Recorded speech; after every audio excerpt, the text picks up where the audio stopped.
All right, we'll convene out of closed session. We took no action in closed session. So we'll move on to superintendent comments. Just that part of our closed session was about the superintendent's contract and evaluations, and that we're gonna do a formal evaluation and get it to you guys. And there is a part of my contract you have to address in there with merit or no merit, how that works. So I'd like that from you, so we'll take care of business and get that organized. We did approve those. We also talked about inter-district transfer. Yes, we did approve those. Yep. That was an action. Yep. Thank you. Stand corrected. Okay. Any other comments? No, we got a lot of other stuff to get to. Okay, what about board? Time out, I do. Yeah. I forgot we didn't put it in agenda item. My comments. I wanna introduce some folks who were really helpful in donating stuff to us. So the folks from Les Schwab Tire have donated a scoreboard for softball and for baseball for us. And I wanted them to come and be recognized for that. If you go to those games and see them, it is a huge addition to the field.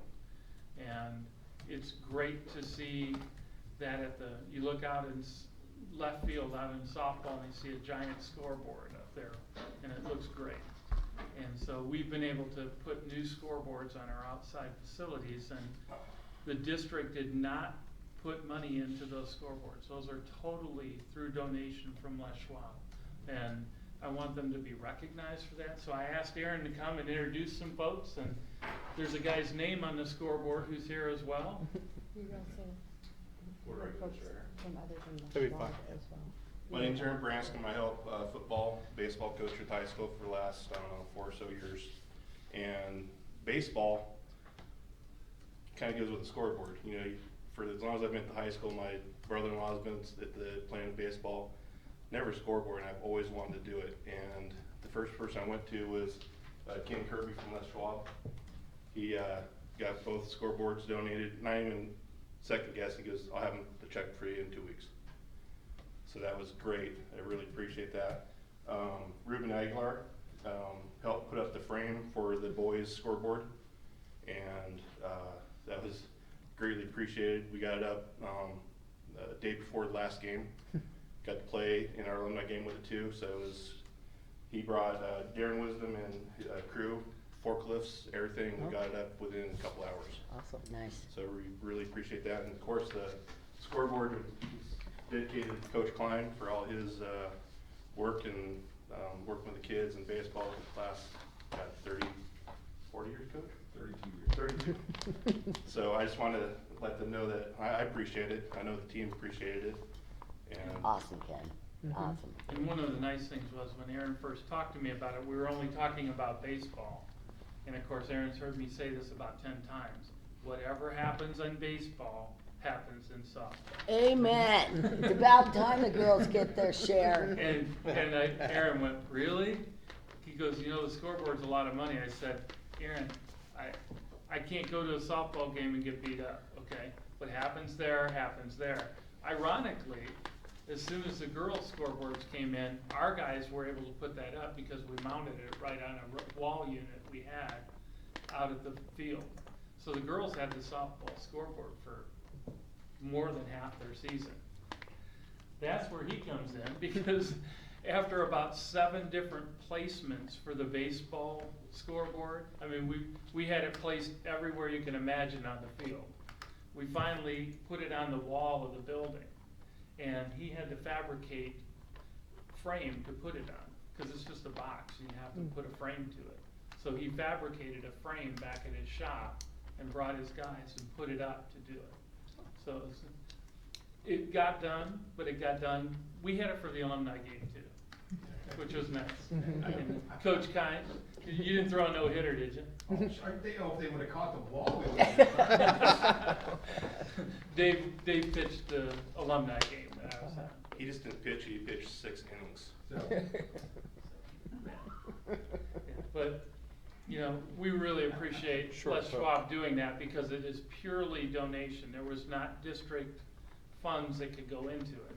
Because as I told Aaron when we talked about it, I have so many other things in classrooms and things that I gotta do. I can't do scoreboards when I have to do that. And so he worked and he got Les Schwab's company to come in and take care of business, and they look great. I mean, they look really good. Ruben, what is your business? Windsor Mill. Windsor Mill, thank you.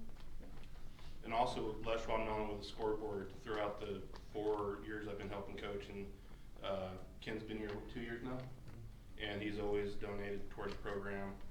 Helped get catcher's gear for both teams last year, softball and baseball, and they're one of our main contributors to the program. We really appreciate it. And that's why when we do stuff there, when we talked about servicing our vehicles, they're our tire person. Do we send a letter of recognition or a certificate of some kind? Sure. I mean, that's the kind of support that this community needs, and it's greatly appreciated, tremendously appreciated, at least by this board member. Oh, yeah, absolutely. I mean, this is just a community that just supports me and my crew, and we'd like to get back to it, so. And that's awesome, but by the same token, that recognition, it's important too.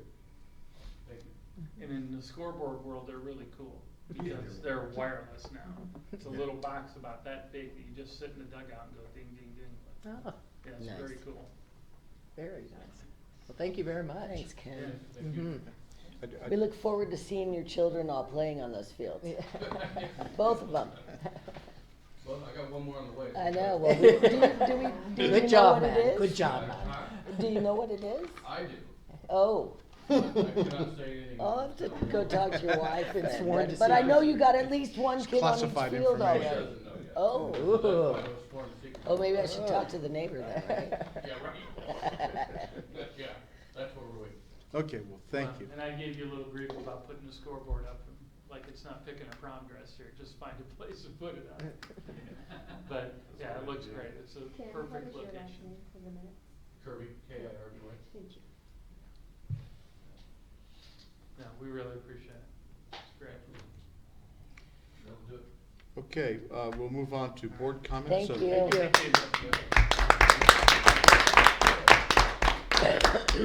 Lori, do you have any comments? No. I don't have any comments.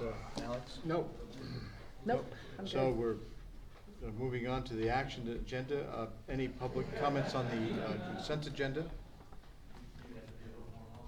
Okay, we'll then move to the consent agenda. We have 11 items. Some of the standard items. We have a second read and approval of employee policy on employee notifications, the school calendar, world foreign language instruction, a policy on controversial issues, which is controversial in and of In itself. itself, yeah. And education for English learners, and a big item, second read and final approval on the weekend Saturday classes. So, does anybody have a motion on the consent agenda? I'll make a motion to approve. Okay. I'll second it. We have a motion and a second. Do we have any public comment? Do we have any board discussion? Yeah, I'll comment on 10 and 11, or, sorry, 9 and 11. The controversial issue one is unique in that it allows the parent to exempt their child from anything they believe to be against their beliefs in instruction. Usually it's science class and creationism, but there could be other things. It also has a disclaimer in there that clarifies the teacher from being biased towards one way or another, which is a unique thing. I haven't seen that before, where it clarifies that if there's a controversial issue that's discussed in the classroom, that the teachers should not show their bias because they represent the district. So that was kind of a unique thing that I found in there. Yeah, I mean, it's an improvement. You know, it's adding clarity to an organization to Right. what often is I'm a sure topic of somebody chaos. will find out where the gray areas in that is. Well, I can't tell you my opinion, but, or, but I did think that was interesting. So how do we communicate this policy to the staff?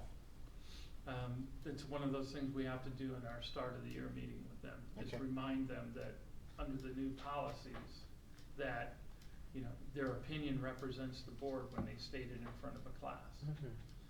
And that, you know, you have to be always, you should be guarded as a teacher to not have a jaded opinion towards a topic.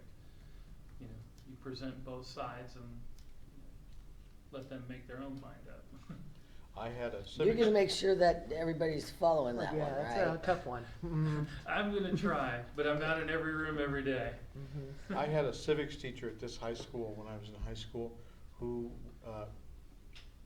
very charismatic, but nobody could tell whether he was a liberal or a conservative.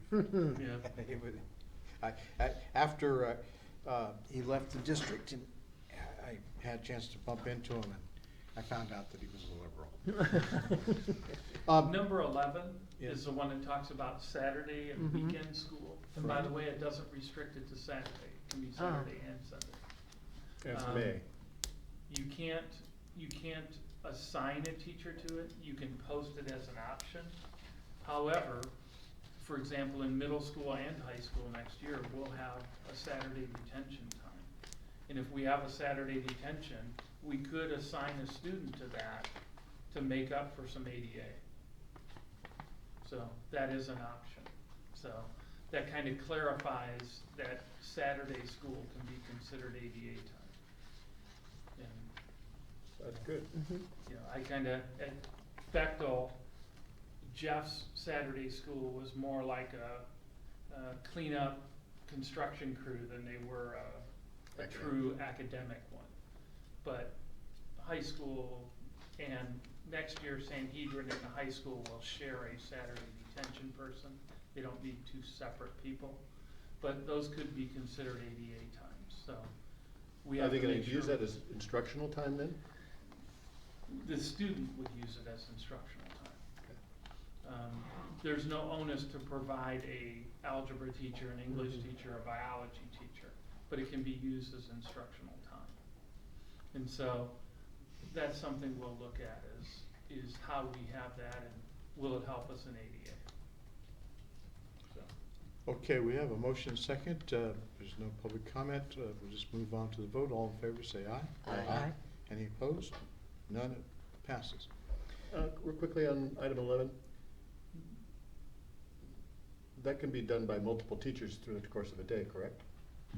In other words, you could have a teacher from 9 in the morning till noon, and another one from 1 to until 3. 3. Sure. So theoretically, you could do like English in the morning, math in the afternoon. my guess is we would post it at hourly. That would be the wage you would establish anyway. And so you have an hourly wage, and so if you have an hourly wage, you know, you could split it up any way you want. But it's an option. I think we need to look at our numbers. Does it benefit us to do it? Do we capture ADA? You know, do you assign 10 kids but one shows up but you're paying for somebody? I mean, I think we have to sort that out, but it certainly gives us an alternative from what we've had, so. Okay, we'll now move on to a public hearing on textbook instructional materials adoption, our Algebra 1 and 2, digital and print components. Identified a 2015 copyright, and so this is the time when the public may comment upon this adoption proposal. Let me just add in, since we probably don't have public who's gonna comment on it. I'm not happy at all with the current math text we use, especially for algebra. The term is CPM, did I say that right? And, the CPM program has not been a bonus for us. We have math issues we have to fix. We're using a much more traditional textbook than the CPM, and it will help us bridge that gap. Our 8th graders need a solid pre-algebra background, so when they hit high school, they can get through algebra. And so we are not using the CPM anymore because its productivity was not where we need it to be. and I found that in the high school, they had basically not been using it. They went and piloted these books because it wasn't effective at the high school level either. Is this primarily a digital medium, or is it? It's both. Okay. The goal now is to buy a classroom set hardcover and a PDF. So if you guys are all in my class, I send you the PDF of the book, and you have that on your Chromebook. In fact, the teacher can put it on their website where the kid can download it if they've lost their book. And in the classroom, I may want you to have the hardcover book. And so we have the hardcover in the classroom and the digital for them as they go. And so all of those, when we look at the language arts, that's exactly how the language arts is designed too. Hardcover set for the room, but digital for everybody as well. I don't see, what action is required by us? Just to open it for public comment? Just opening it up, yes. We don't have to take any action to approve. We have to wait 60 days and let public review, The All right. books and are then on we can display. take action to do that. So then we'll move on to D, which is textbook instructional materials adoption for U.S. history. We also welcome public comment. Are those available for us to look at? Yes, Mhm. they're on the display at the district district office, right office. behind Rochelle. Mhm. Okay. So hearing no public comment, we'll just move on to item E, adoption of local control accountability plan for 2017-18. We have tonight we had the plan distributed to us at the last meeting. We have a fact sheet and I really would like you to Pie turn to sheet. this, because what I tried to do is to take that 40 to 50 page monster of a document and condense it down to what it really is. Essentially, I just want to do some terminology. The LCFF, the local control funding formula, that's how the state of California funds public schools. And when we talk about the LCAP is our accountability plan for how we're showing the state that we're spending the designated amount of dollars on at-risk students. That's our plan. So I'll give you an example. Mendocino is a basic aid district. They still have to do an LCAP that shows how they spend the amount they should be on at-risk students. For us, we get what's called supplemental concentration dollars, and those supplemental concentration dollars are spelled out in the LCAP plan, the accountability plan of how we're spending those dollars, how we're applying that to the students at risk. And so supplemental concentration funds is something I should say more often to people. I usually say LCAP. It's really the funds. And I wanted to be kind of clear about that, that if you have over 55% of students who meet that criteria, free and reduced, foster, and what's the other? English language learners, and it's called unduplicated, which means if Alex is all three, he only counts as one. Mhm. And so it's formulated based on our demographics, and I gave you our demographics here. And our socioeconomic disadvantage is at 74, so we qualify immediately just on free and reduced. Foster and EL students also factor in, but not to, we would be just with that, we would be in it. So I also wanted to state that this supplemental concentration fund is not some gigantic pile of money that keeps growing and we can just say, well, gee, Mark, just add it to LCAP, because I hear that all the time. Why don't you just put it in LCAP? Well, LCAP's not a growing fund. It's part of our general fund district money. And so it represents 14.4% of the district's budget. And it's 2.8 million. And there are 3 goals in LCAP, and I've stated the 3 goals here. And basically, under each goal, I'm telling you how we're using that funding. What are we doing with that funding? For example, in elementary, we use it in PE, where we hire a PE teacher and the paras who teach the classes under the guidance of the teacher. Examples of the art and music teacher going into Bechtel. Those are part of the LCAP plan. Had we not got a dime in that and we hired those people, we still would be in our general fund. All we're doing is showing of our required LCAP expenses, that 14.4% is targeted money based on the kids who meet that criteria. The good news in Willits is that, you know, this is one of the few times where you say our socioeconomic helps us because we get that funding for supplemental concentration. And our number's high enough that these programs really affect everybody. So it's not even just targeted to a group. Based on our numerics, it really is applying to everybody. Every child benefits from art and music at Bechtel. And every child benefits from PE. And so using our LCAP funds, we're actually helping 100%, not just the 74. Down at the bottom, LCAP's an open document. It's reviewed and changed as needed by the district and annually submitted to the county for review for expenses and accuracy. They don't review, do they like your goal or not like your goal? They don't review, do we think that we need art and music at Bechtel? That's not their decision. That's done through local control, and it's done through, I use a lot of site council. I use, for example, Sherwood doesn't have site council, but they have FOSSE. So I attend FOSSE meetings, PTO, parents, groups, anybody involved with the school, I take their input and we put together this LCAP.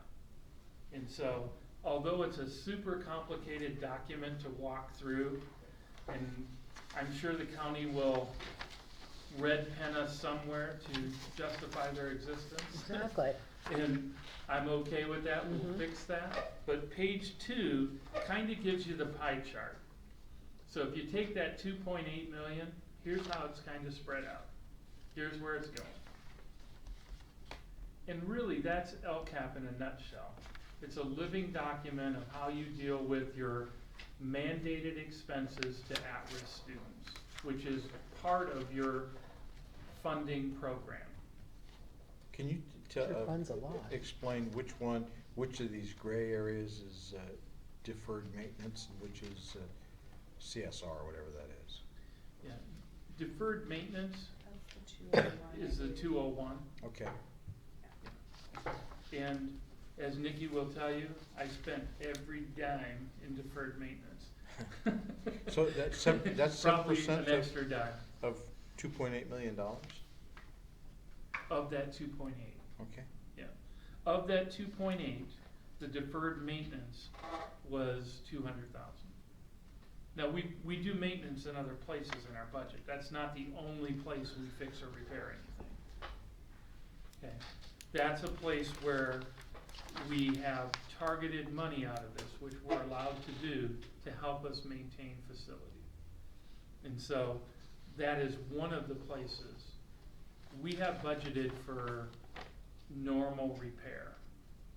But when we have other repairs that are part of what we do, this is a place where we can go to do that. And one of the things that was important was to have this, because I don't know how much maintenance you've done in previous years, but we've done a ton this year of fixing. There are a ton of things that are way better shape than they've ever been. And that's, let's just say, I wish that were about 4 times more money, because I got a list that doesn't end. So it doesn't have to be specific, like more students, it doesn't have to be a percentage, or what we're trying to accomplish? It's just in general that more students will do better? Do you follow what I mean? It doesn't have to be Oh. quantified? Some of that in the LCAP is designated by particular metric. Right. Oh, okay. We Good have to deal. put in all our test data, all our performance data. Mhm. We have to do a goal set. One of the things that, you know, I'm very hopeful we're gonna make significant change in is the number of students who are A to G. Mhm. The number of students who also are on a 4-year graduation cycle. They call it cohort graduation. So when they show up as a freshman, Mhm. do they graduate in 4 years? We need a lot of work there. Mhm. And so those are metrics that we have to do. Perfect. And we have to use some of these programs to make sure to say, this is how we're doing some of it. Mhm. And you'll look at things in here like the CTE teachers. Well, that's gonna be a huge part of what happens at Sanhedrin and at the high school. Because we're moving towards the mentality of the high school of, I'm graduating, but I also have a major. I'm either college prep, or I'm graduating with high school, but I'm CTE endorsed. Mhm. Just letting a student come to high school and fumble, stumble, and what do I need to graduate with no purpose needs to kind of change. Mhm. And actually, in a trimester system, you can be college prep and have CTE. You'll have plenty of opportunity to get those credits. And so, that's kind of where you see things like this. You'll see A to G qualifiers, CTE, that's where it comes out. Mhm. Not everything, Mhm. but part of them. Well, you should have seen education funding about 3 years ago in Yeah. the state of California, and see how much it's improved. Right, yeah. You know, and especially for this district, I mean, the recognition that districts with socioeconomic challenges getting specific funding in this budgetary framework.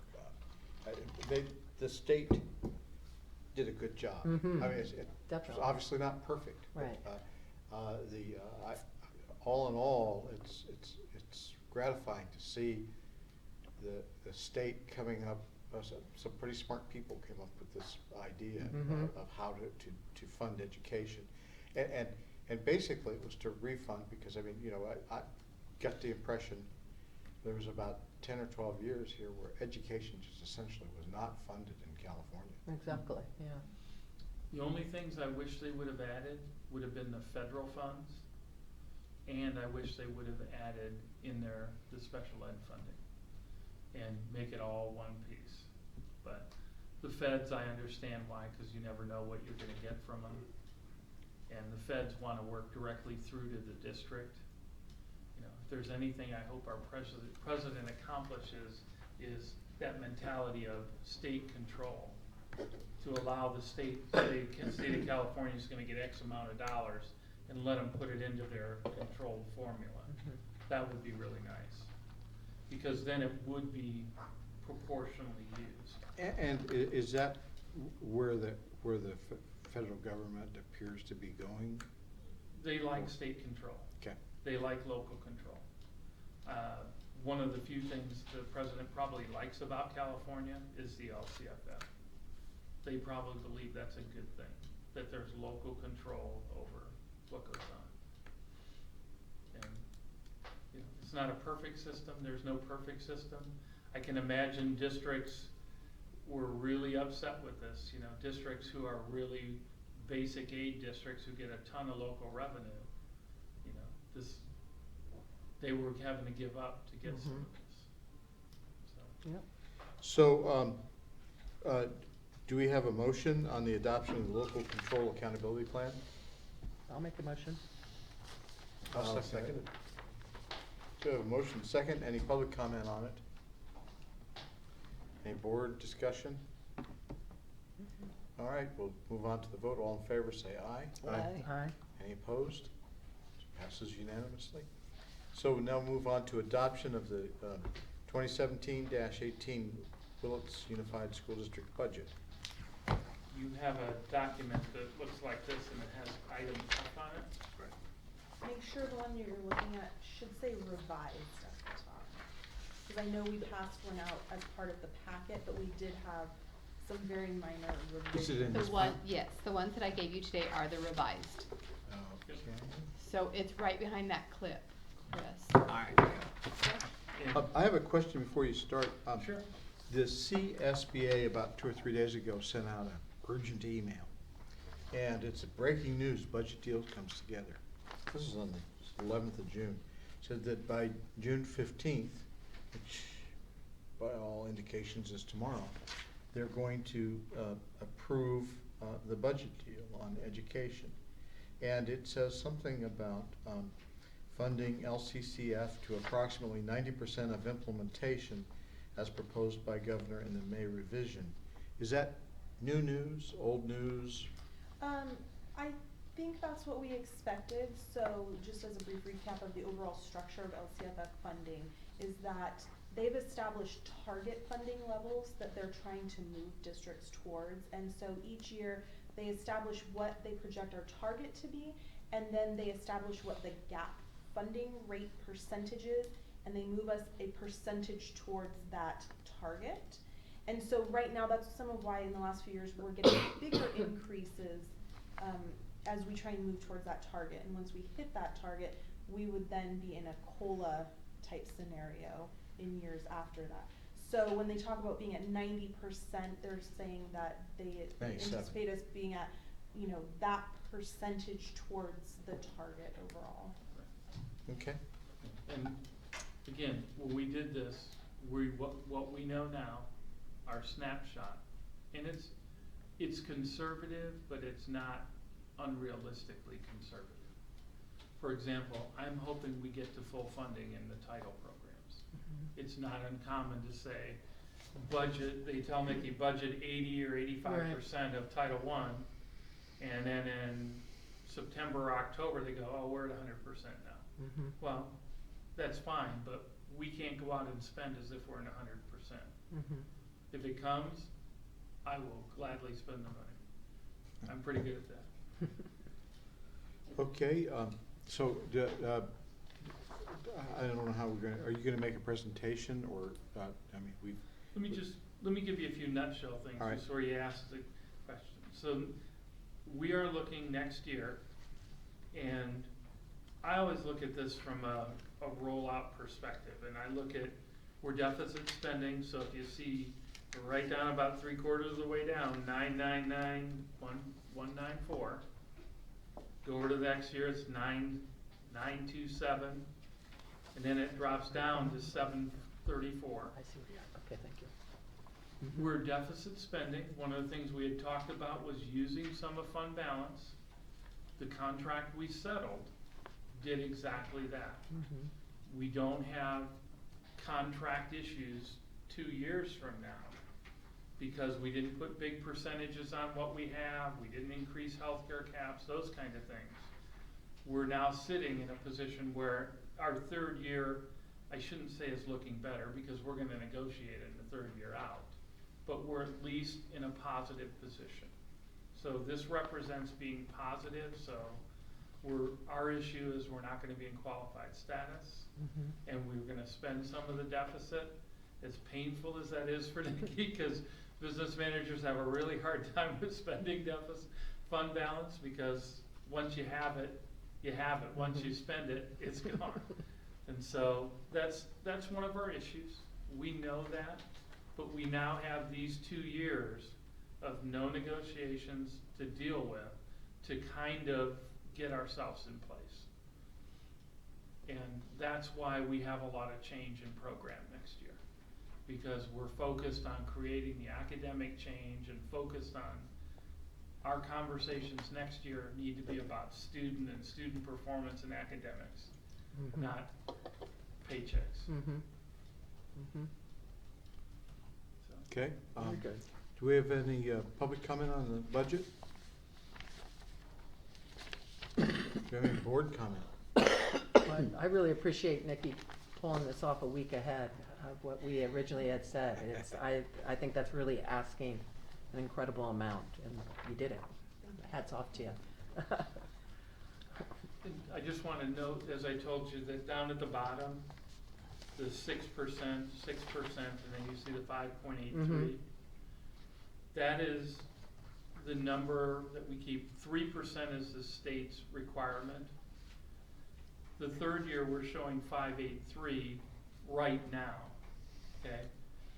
Our intention is to make that 6 or better, but for right now, we're showing 5.83. We're gonna stay out of qualified status, and that's one of the ways to do it. This is a way you can manipulate a little bit, that 3% to make sure we stay in place. And just as a point of clarification, so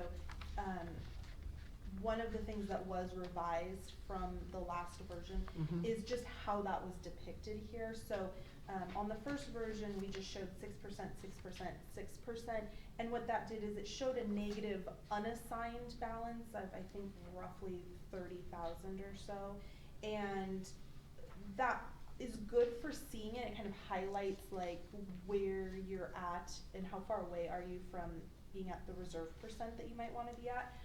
But ultimately, you wouldn't actually have a negative unassigned balance. So really what this says is, for as we run through those years, and what's left in the reserve constitutes 5.83%. And so that zeroes out at the bottom instead of showing that negative figure. There's no difference in what dollars actually exist, it's just how it was shown. Okay, do we have a motion? I'll make the motion to approve. Do we have a second? I'll second it. Okay, any further discussion? Only that I would really appreciate a budget workshop. So that one that drills down into the weeds. For example, I'm interested in seeing how we're doing with solar. I'm interested in seeing, what our, for example, our utilities cost year to year in comparisons, and a variety of other things, the same kinds of comparisons, so we know where the trends are, on how healthcare is affecting our budget, and so on and so forth, salaries, benefits, all that sort of thing.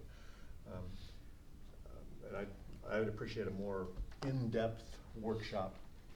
The time to do that, I think under the way this whole system works, is probably September, rather than now, because, we're gonna find out tomorrow what the budget deal is, as we're adopting the budget on the eve of the budget deal. So, who knows? Some years there may not be a budget deal. And there have been years, a lot of years, where there was no budget deal until end of July. Well, the nice thing is now they hold their paychecks, and if they don't get their budget deal done by a certain date, they don't get paid. So It seems we've to have seen worked. some It's, improvement yeah, in it seems to have worked. Now, if we can move it up to the federal level. Yeah, exactly, then we'll be making way. He's not looking for a paycheck, that's the problem. But That one of it the is. things that I agree, Alex, that's kind of a whole day thing. Yeah. And prior to doing that, one of the things that would be important would be for you guys to set up things you have questions about. Because it would be very difficult for Nikki to spontaneously say, oh, okay, this is how it's played out with electricity for the district. So if we're gonna do that, we just need to set it up ahead of time. And not every question, but the majority. The things we'd like to see about. Yeah, Well, questions that's that workable. you have, so we could do that. This has some value to me. It's a little bit more valuable to me if each of those didn't just say a number, but actually had something that referred it back to. Because unfortunately, you got blue, blue, blue, blue, Yeah. and blue. Yeah. And it's pretty tough to figure out which of these blues is matching up over here. And I get that. But I understand the concept, and something like that, allows us to compare where the bigger chunks of our budget are going. And I have to emphasize this, and, Nikki's really tried hard to become transparent. We really are transitioning from kind of control to transparency. And that's difficult to do because if you control it, it's easy to have your own accuracy. When you're transparent, it's a little more difficult. And so we're working through that nicely. I like where we're at. I like that we know where we're at. We're kind of in the right position. she's really nervous and, do you know how much this is? And I'm like, yeah, I do, but we've gotta do this. So we've got that relationship in place where, you know, kind of like Bobby Knight, I give her the anxiety. Well earned. So, let's just move on to the vote, or have we already voted? We have none. All in favor, say aye. Aye. Any opposed? Next item is approval of substantiation of, just G, of need of signed and unclassified ending fund balances in excess of minimum recommended reserves. So I assume this is a required report or certification that we're meeting our reserves? So there is a sheet in there Right. for you guys. And as Mark mentioned earlier, the state minimum level for a district our size is 3% of all general fund expenditures. And there was some legislation that was put in place several years ago that had to do, it's kind of referred to as the reserve cap rules. And many factors would have to be triggered before we would actually be capped for what we could hold in reserve. But one part, and so far we're not projecting that those conditions would be met. It has to do with some of the funding calculations at the state. And so we're not in any issue with that. But one piece of that legislation had to do with transparency around district reserves and why we may hold a certain level of reserves. And so what the state asks us to do is just delineate what the components of our reserves are, and for anything that is considered, so assigned and unassigned, basically anything that's not restricted, that we identify our reasons for having those reserves. So for us, ultimately, I think a lot of it right now centers around our deficit spending. I mean, we're able to do some of the changes that we're doing next year and our settlements with both of our bargaining units because we have this fund balance. So we see that over the 3 years that fund balance level does come down, and ultimately we end at still having that 5.83% in the third year, so it's still above the 3%. And other issues that we're facing, why I believe it's important for us to hang on to that, is that the STRS and PERS rates continue to go up. There's a schedule lined out already for what those increases are, and they go up, I think it's like 1.85% every year. I mean, it's quite drastic increases. That's gonna cost us a lot over the future. And so having some reserve may help us deal with that in the long term, as well as a lot of other needs for one-time expenditures that may come up. We've done a lot of investment in technology, and we really have to be cognizant that over time, you know, the technology has to be replaced. It doesn't last forever, that kind of investment. So what type of replacement schedule we may put in place, and also things like vehicle replacement, which I know has been something that we've talked about before, and maintenance needs. So there's a lot of very good reasons why our district would hold more reserves than 3%. We haven't been in a position for quite some time. Okay, so do we have a motion on this item? I'll make the motion. I'll second. We have a motion and a second. Any public comment? All right, move on to the vote. All in favor, say aye. Aye. Any opposed? None. Passes unanimous. Thank you. Budget improved, pictures improved, so we can turn the lights on. We paid the electric bill. All right, the next item is approval of resolution number 2016-17-15, Education Protection Act.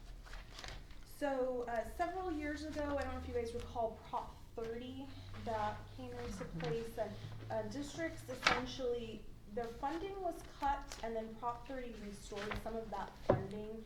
And ultimately, when it came back to us, it had some strings attached, which is that they wanted districts to not spend it on any type of administrative expenses. And so for most districts, that just means that we use that for teacher salaries. And this is a formality as part of that legislation that we just show what our plan is, how much those funds are, and that we plan to use those dollars for, for teacher salaries. I think this one was in the board packet. I'll make a motion to approve the Education Protection Act resolution. Do we have any second? I'll second it. Okay, any public comment? It's a roll call vote. Lori? Aye. Myself, aye. Alex? Aye. Cynthia? Aye. Okay, passes unanimously. Move on to item I, approval of the resolution relating to interfund temporary cash transfers. So items I, J, K, and L are really all sort of housekeeping type items. They allow for me to do the transactions I need to do when closing the books. The interfund cash transfer specifically is if we are having any cash flow issues, but it will be resolved once our entitlements are received. I can temporarily move, for instance, child development. You know, we receive the funds throughout the year.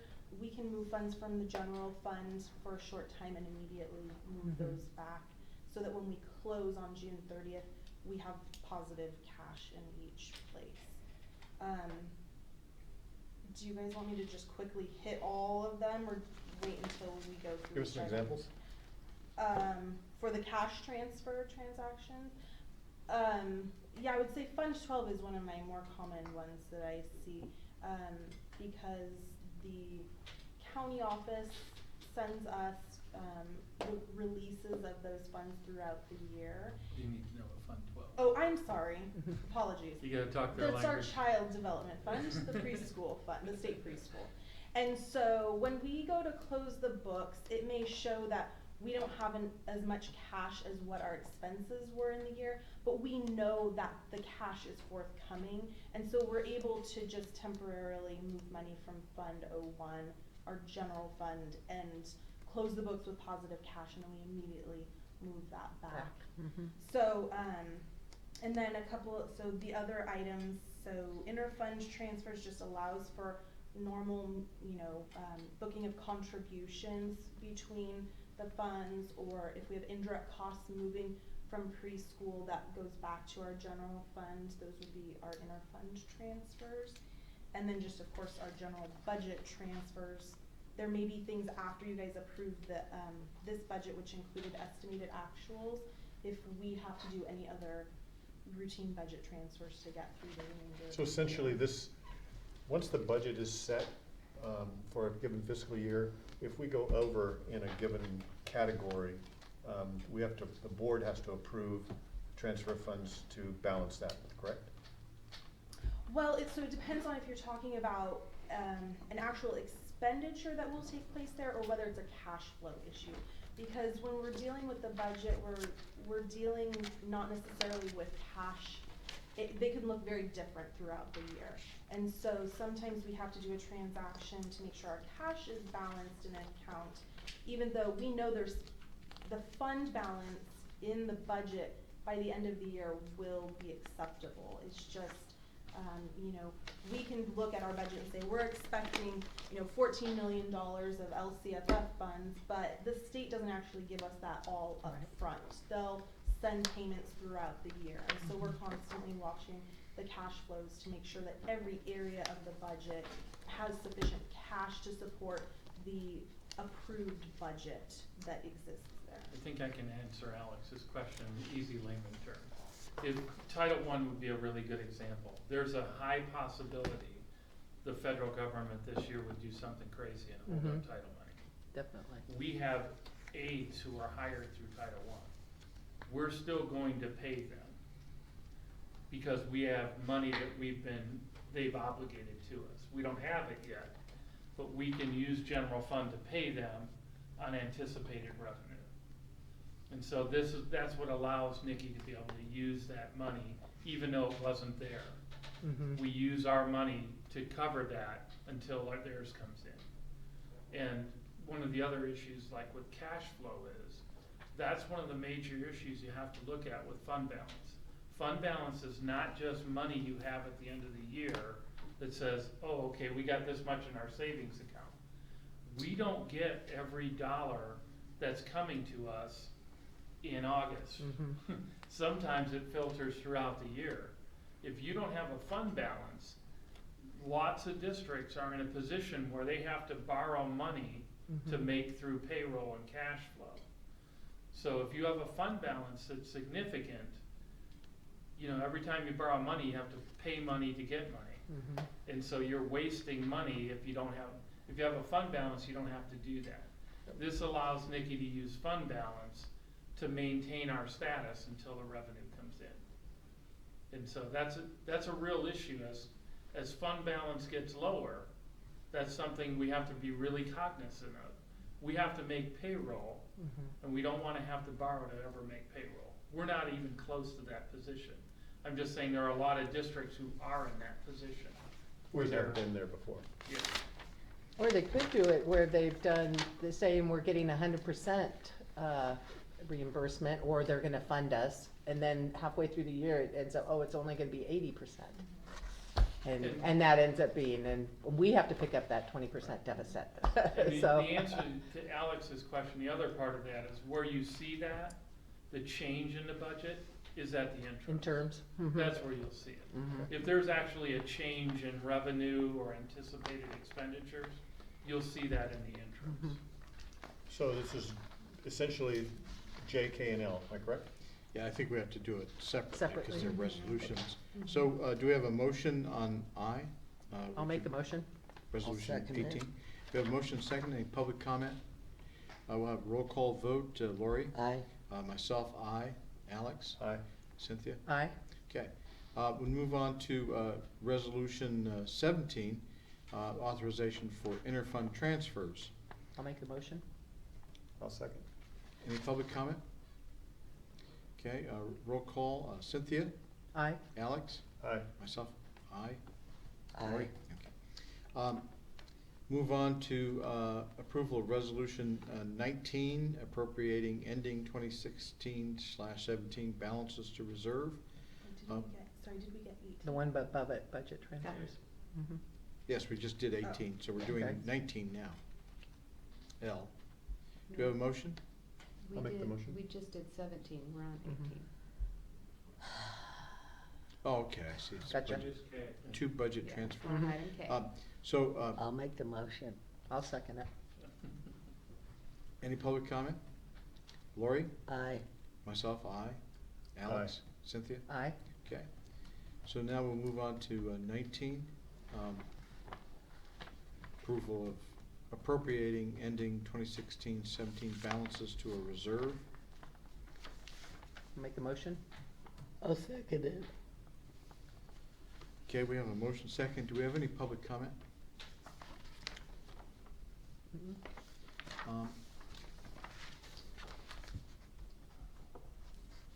Okay, Roll call. Lori? Aye. Myself, aye. Alex? Aye. Cynthia? Aye. I've learned over the years, one of the best ways to get a meeting over with quickly is to have a lot of things on the agenda.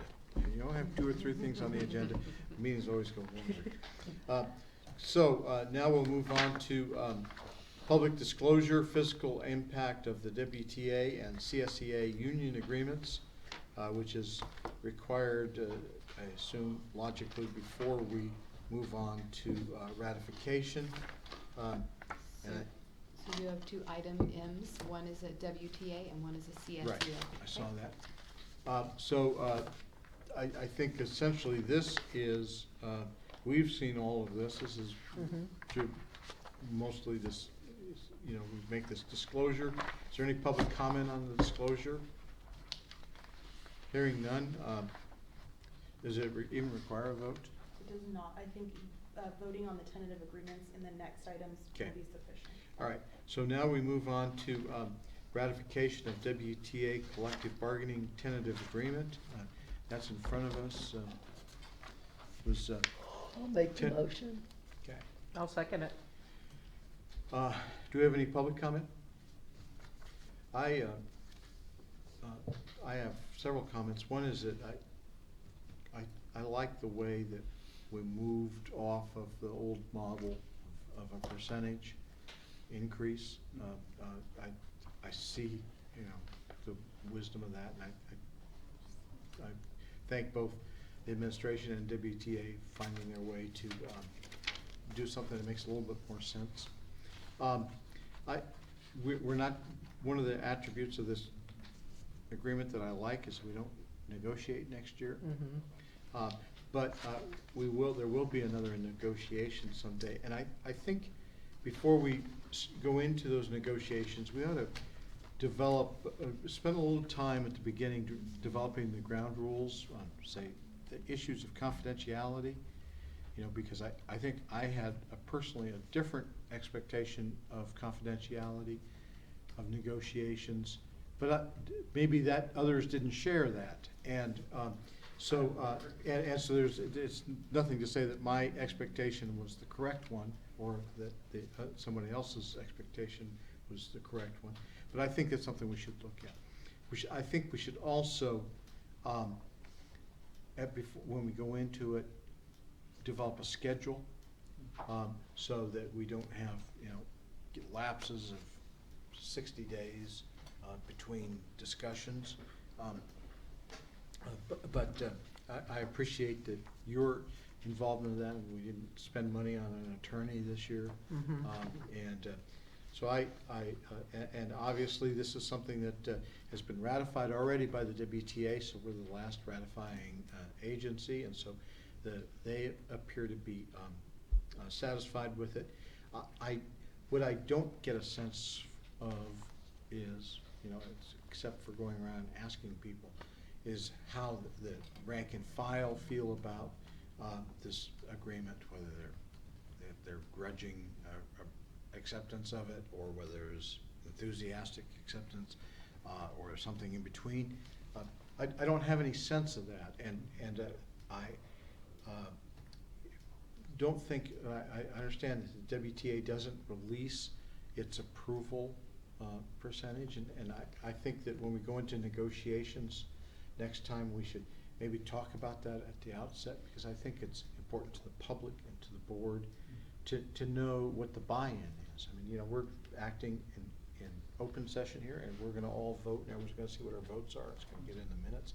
And so I you know, if it's a 3-2 vote here, or, you know, a 3-1 vote, that's a lot different than you know, a 4-0 vote. And the WTA would, and vice versa. If you know, 51% of the rank and file approve the WTA agreement, that's different than if, you know, 90%. So I would like at least take a flyer at trying to get that information in the next negotiation. Do you want to describe the? We will have some different ground rules the next time we play. Okay. Because there has to be some issues about what's confidential, what's disclosed, what's not, timing. You know, for me, it comes down to, this is a business proposition. This should not be, oh, the board doesn't like the teachers.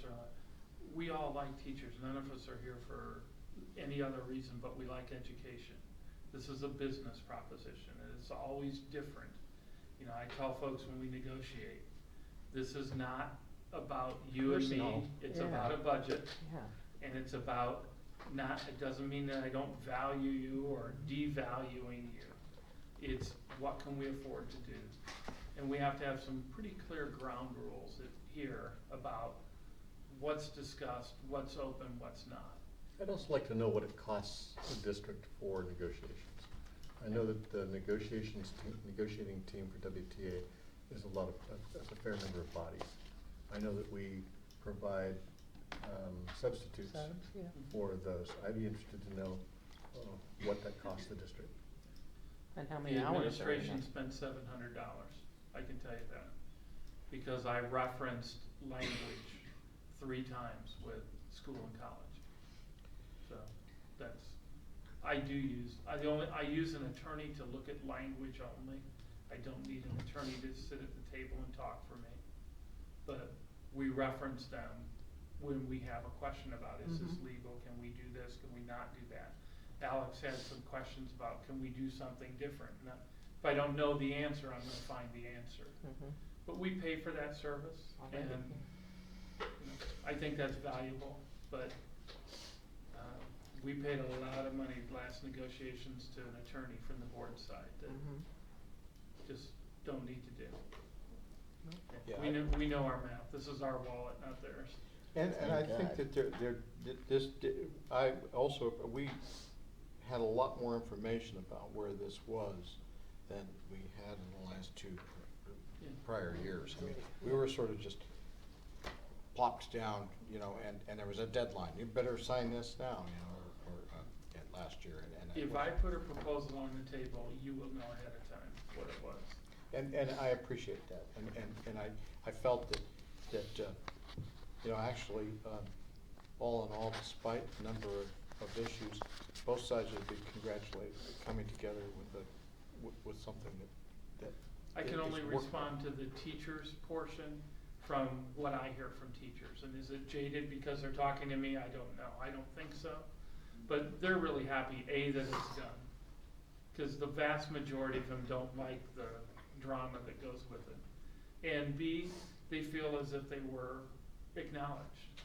Double stepping for 2 years in a row and having their health care, given more to pay for their health care than they have previously, is a good thing for them. So I can tell you that the folks who came up from the WTA and spoke, I've talked to each one of them individually, and they're very good with what happened. So, Okay, good. Well, negotiations have a tendency to create a lot of commotion. I'm just glad it's over. So, sometimes. so do we have a motion? I'll make the Second? motion. Mhm. I Already made did. the Already made the motion. motion. And I seconded it. Okay, Mhm. do we have any public comment? Is this a roll call? No, it's just a motion. Yep. All in favor, say aye. Aye. Any opposed? So it passes 4-0. We'll now move on to the CSEA, Collective Bargaining Tentative Agreement. That's probably gonna be a little tougher to get passed here. See if he's awake out there. Congratulations to CSEA for, you know, for negotiating with us on a timely basis and confidential basis, and I felt that the final result was a good result. You wanted, any Yeah, comments and you wanna make? We actually are negotiating next year, but we're negotiating July 9. And Right. healthcare was the issue, because at the table, we negotiated in a really congenial fashion that took basically 2 days. And so we closed all our issues in 2 days, but nobody knew how much healthcare was gonna be, so we tabled it until July, because now we know what it cost. And so it was kind of an intentional thing. Both parties worked really well together. We sorted through issues. CSEA brought up issues, and we agreed to talk about stuff that we hadn't even negotiated prior to. So we sunshine stuff and brought other stuff out of the table. So it worked very well. Mhm. I'm very pleased. All those other issues about stretching it out over time and confidentiality and all those things didn't exist. Okay, do we have a motion? I'll make the motion to approve the collective bargaining agreement with CSEA. Do we have a second? I'll second it. Any public comment? Any CSEA comments? Okay, call for the vote. All in favor, say aye. Aye. Any opposed? None? That passes 4-0. Move on to approval of variable term waiver for PPS school counseling, and there's a name associated with this. And the name has to be on here. Okay. Okay, I know sometimes you wonder, how come there's a name on there? Mhm. This is one of those instances where it does have to list the name. Really? That's interesting. Yeah, Laura and I went over that. She reminded me, Mark, the name is on there, it has to be on there. Okay. And she is going to be our guidance counselor at Beckman. Laura is?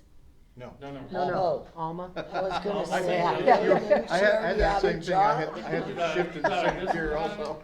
Good clarification. It's actually Alma Mendoza Bickford, Mhm. and she is gonna be the counselor at Beckman. Okay, so, do we have a motion? I'll make the motion. I'll second. We've got a motion, do we have any public comment? Hearing none, we'll move on to the vote, all in favor say aye. Aye.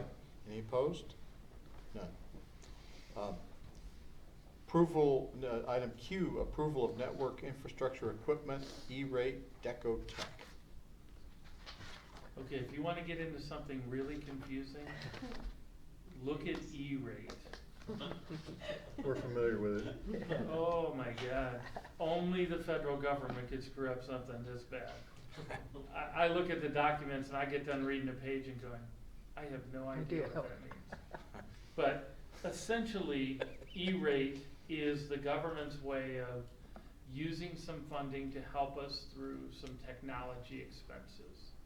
And we've used E-rate to do things like upgrade our phone system, pay for some technology services. Every district has E-rate. Every district in America gets E-rate.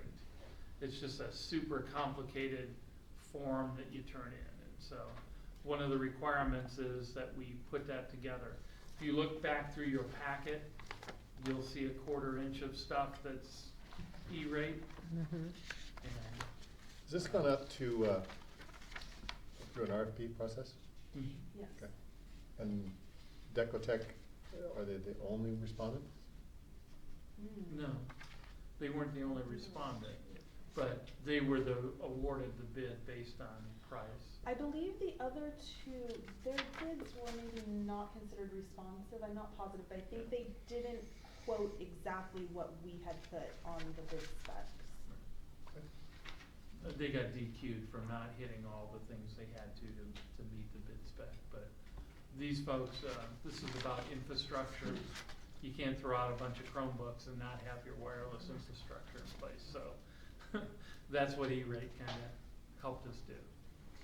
Okay, so it sounds like this is something that we're being asked to approve, and whether we understand it or not, we're gonna trust you. Good news is we got money and infrastructure out of it. Okay, And ultimately, I think what you're approving is awarding the contract to Decotech. okay. And, E-rate will be paying 80% of that, and the district only has to cover 20%. Right, do we have a motion? I'll make a motion. Any, I'll second it. any public comment? Do we have any board discussion? None, we'll move on to the vote. All in favor, say aye. Aye. Aye. And it passes unanimously. Move on to approval of request for allowance of attendance, emergency conditions, school closure, material decrease. This is the proposal we are sending to ask for our ADA count to be restored because of weather conditions. Virtually every district in the state did it this year because of the rains. Mhm. Sherwood, for example, got hit the hardest. Sherwood had a flood condition where you couldn't get out to the building. They also had a snow condition. So we had less than, when I meet with the county superintendents, I always ask them, you know, how many weather days did you have? They had lots of them. We had very few. And I got some criticism about that. Well, you're from Michigan. Yeah, you don't care if it snows. But If we get an inch of snow here, it's a big crisis. yeah, Exactly. yeah, I'm like, this isn't even really significant, but anyway, we're asking for our reimbursement for ADA, cause we couldn't open even if we wanted to. Okay, Is this likely to be approved? Yes, we had one approved recently. This is our second. Yeah, and Willits Charter and Willits Elementary Charter, we just got theirs back, but theirs were approved, and they basically the same, Right. pretty Mhm. similar days as us. Willits Charter Elementary actually closed more than any of the other schools. Yeah. Well, they happen seriously to- have a Because of the voting creek. issue Yeah, there. they happen to build in a little bit of a low area. Might have to have some paddle boards, but, That's How did we brilliant. do with the late starts?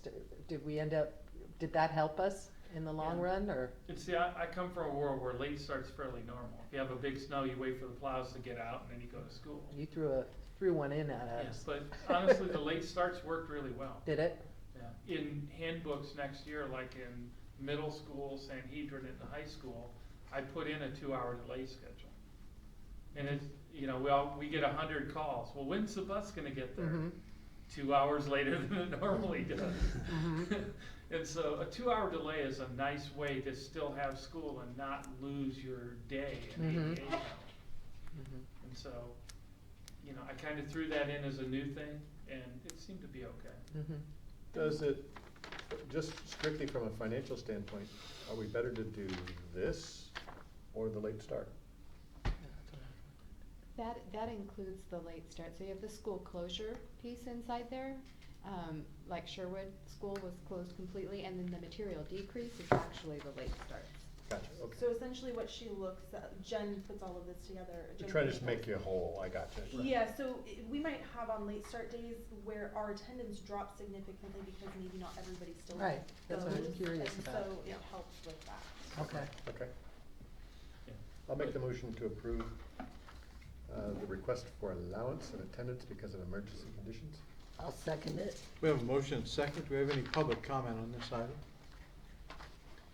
Okay, would you please form a line? I have one comment. Okay. I was wondering if Mark ever asked himself when he first got here why some of the people in the valley had rowboats sitting in their front yards. It's like that all the time when people come to visit, you go, well, you gotta come here in a couple months What? and we'll figure it out. I remember Terry telling me that, no, really, Mark, it's flooded over at Willits Charter. I went, it can't be flooded there.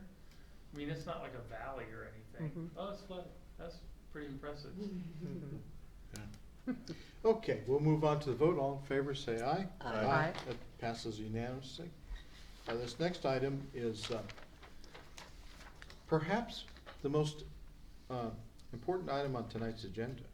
And, you know, looking at 5 years, we look back at the June 2017 meeting. Item S, approval of redesignation of Sanhedrin High School to an alternative high school, may be viewed as one of the most important actions we took tonight. Mhm. So, would you describe it? In Sanhedrin now is called a continuation high school. Mhm. So what that means is that literally you continue doing what you were doing at the high school, just over here. An alternative ed is an alternative program, a different program than what the high school offers. So how is Sanhedrin going to be different? Sanhedrin will have a different set of criteria for graduation. It also will have a designation of a vocational alternative education where when you're there, you sign up for a career pathway.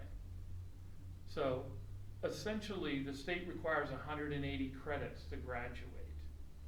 The high school requires 230. The high school is an A to G program to graduate and go on to college. The alternative ed at Sanhedrin is 180 credits and your CTE certification. So although it's less credits, it meets the state requirement of all of those things: math, English, science, social studies. The difference is that when a child graduates from there, they can still go to community college. There's no issue with going off to community college. In fact, very simply, they could go to a state college even, but they're not A to G.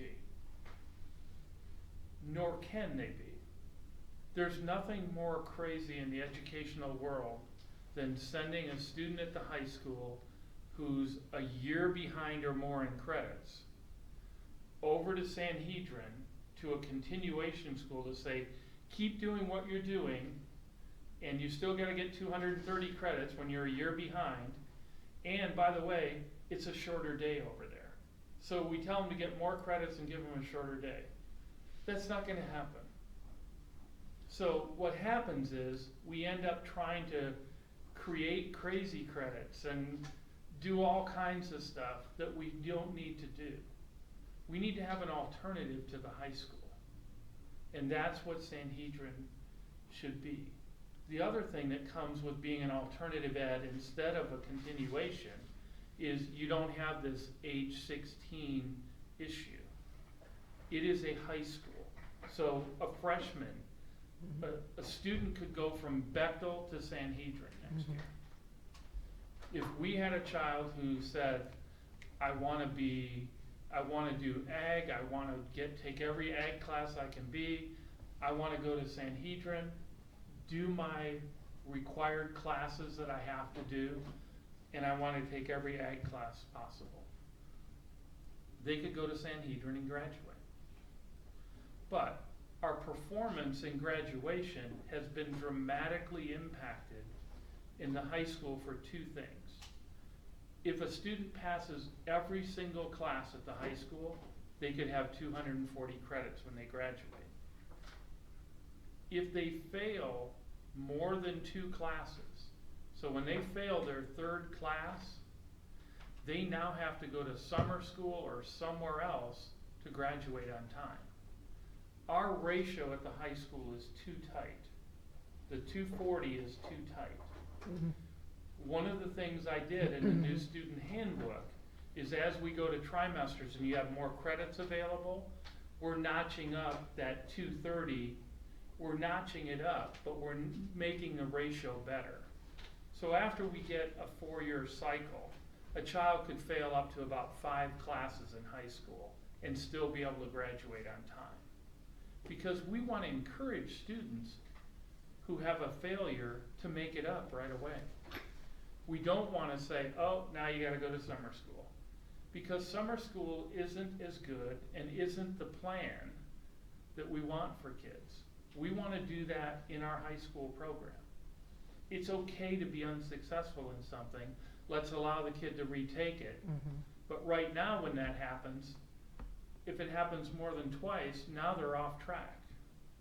So I've made the ratio better for us as we move on. But the chance to go to Sanhedrin is really about, I'm moving from a college A to G program high school to an alternative ed that's focused on vocational and meeting the criteria to graduate. So it is a true alternative to what we're doing here. It's not a continuation. Because our success speaks for itself. We need to improve in that area. We have a group of students, I just started looking at them today with Jeff and the guidance counselors, who need to go to Sanhedrin from the high school next year. Well, if we kept a 230 mark out there, they're so far behind, they'll never finish next year. But if you use the CTE and you use the 180 standard, they'll be able to get it done. As we all know, there's a ton of kids who are passing ag class, welding class, construction class. They pass those classes. They're not passing science and math and social studies and some of those. That's what we can fix at Sanhedrin. Fix those, take your CTEs here. I really believe we'll have a model program in place. And I've met with the guy from the state, and he loves the program, and he says, I'm gonna come over and do a site visit. I wanna see your handbook when you get it done. You know, the other piece of that pie is we'll be talking about adult ed in September.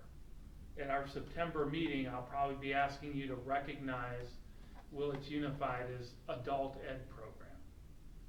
Because that's the other thing we can fix. We can do that. That's not hard. Now, getting funded for it may be the problem.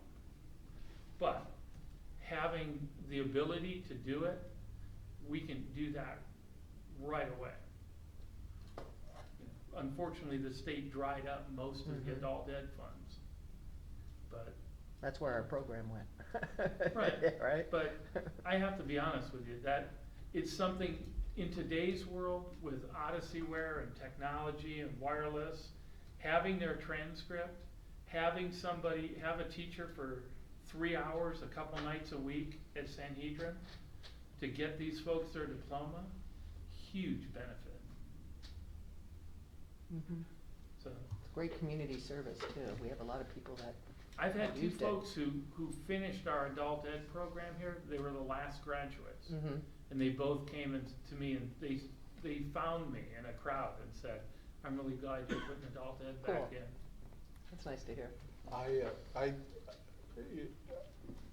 I really like the sound of what I'm hearing. I mean, it sounds like organization, you know, thinking things through, not just doing everything the way they've been done before. And it sounds like it, yeah, you know, I'm gonna be interested to see a year from now how it all works out. But I'm glad you're bringing this to us for an approval, and I'll just ask if we have a motion. I'll make the motion. Okay, do we have a second? I'll second. Okay, do we have any public comment?